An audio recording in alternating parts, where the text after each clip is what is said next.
Я приветствую вас на канале Аленин сад. Сегодня я расскажу о посадке озимого лука.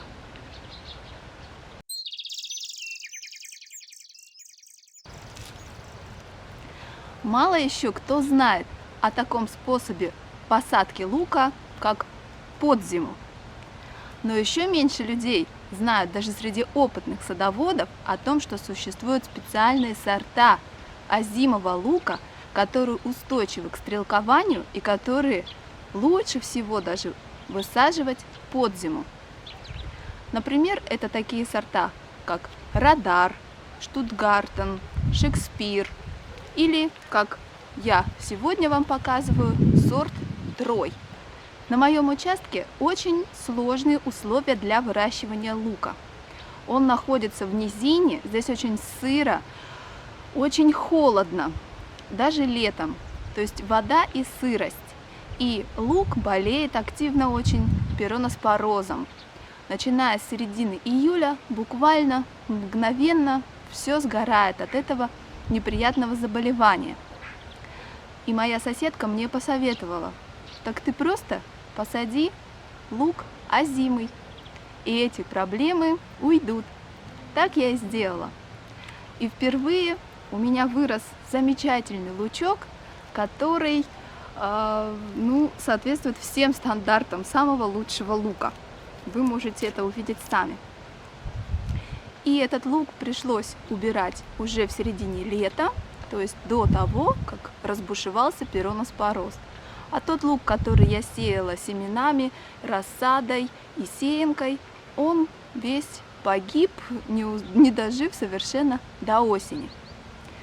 Именно поэтому я очень рекомендую сажать лук озимый, специальные сорта под зиму. Конечно, если брать обыкновенные сорта лука, неустойчивые к стрелкованию, даже очень мелкие луковички, нет никакой гарантии того, что у вас будет хороший урожай. Но если брать специальные сорта, то урожай я вам гарантирую. Под посадку любых озимых овощей или подзимных посевов семян обязательно нужно готовить грядки заранее. Зачем это нужно делать? Для того, чтобы почва успела осесть. Иначе при оседании она утащит за собой следом и луковицы, и семена. А глубина посадки важна в любом случае и для летних посевов, весенних, и для зимних. Поэтому мою грядку я подготовила 2 недели назад. Лук любит питательные обязательно почвы, но вносить непосредственно перед посадкой органику нельзя, конечно же.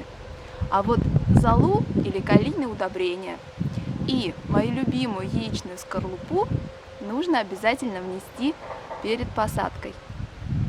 Грядку я глубоко не перекапываю, слегка верхний слой сантиметров 10 я взрыхлила с помощью вил.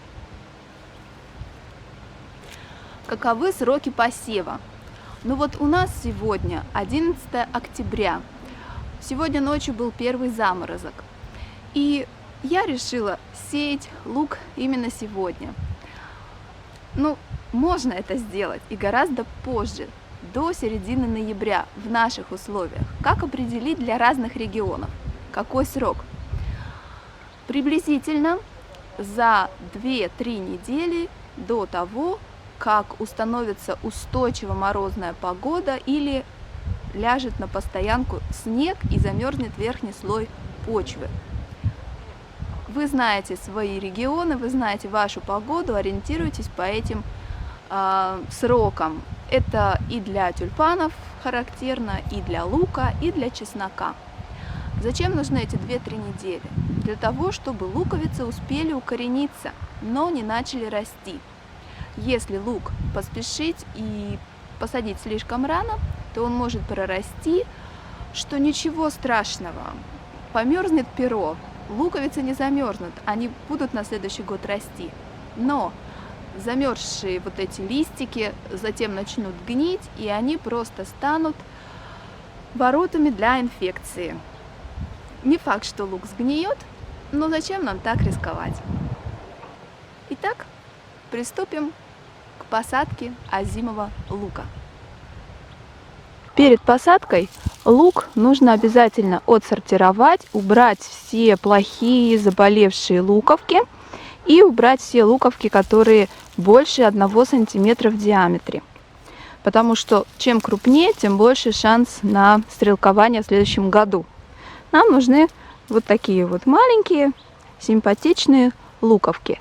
Ничем я их не обрабатываю, тем более марганцовкой. Марганцовка — это очень слабоэффективное средство, которое уже давно нигде не используется. И где люди покупают марганцовку, тоже это еще вопрос. Глубина заделки луковицы приблизительно 2-3 сантиметра. Зависит от ее размера в основном. Мои луковки достаточно крупные. Я их буду высаживать на глубину 3 сантиметра. Расстояние между рядками около 20 сантиметров. Между луковками в рядке приблизительно 5 сантиметров. Вообще расстояние между луковицами зависит от того, какого размера вы хотите получить лук. Если он должен быть очень крупный, значит делайте больше расстояния. Если среднего размера, то поменьше. Ну а если вы очень часто посадите ваши луковки, то и лук крупным у вас не вырастет. Все очень-очень просто. Я не делаю отдельно под каждую луковку ямку. Это слишком долго. Гораздо проще сделать общую бороздку и в ней уже раскладывать луковицы. Луковки достаточно крупные, и у них хорошо виден верх, низ, поэтому без проблем ориентируем их сразу правильно.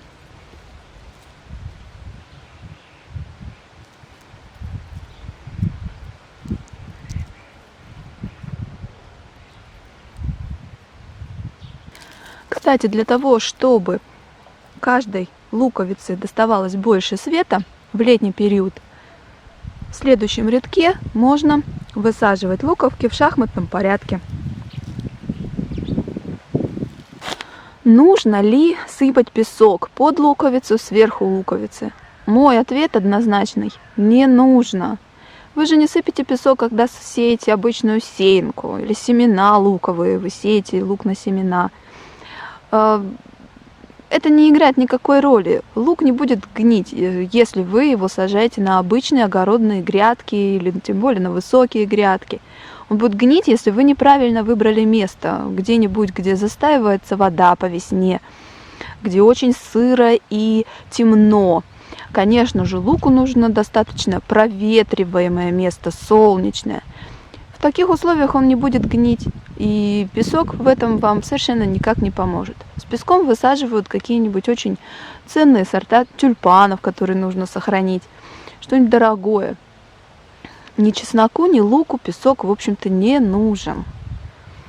Но если вам хочется использовать песок, вы можете его использовать. Он совершенно никак вам не навредит.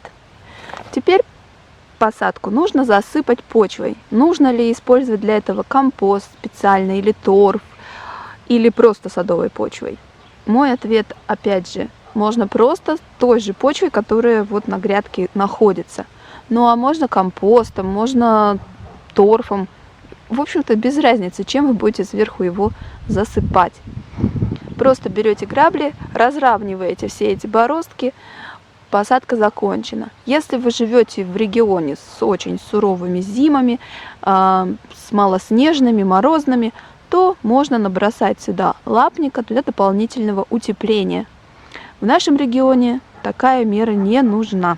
И вот весной, рано-рано весной, вместе с озимым чесноком лучок начинает прорастать, зеленеть и очень радовать глаз, давая нам надежду на хороший урожай и очень быстро поставляя нам зеленое витаминное перо к нашему столу.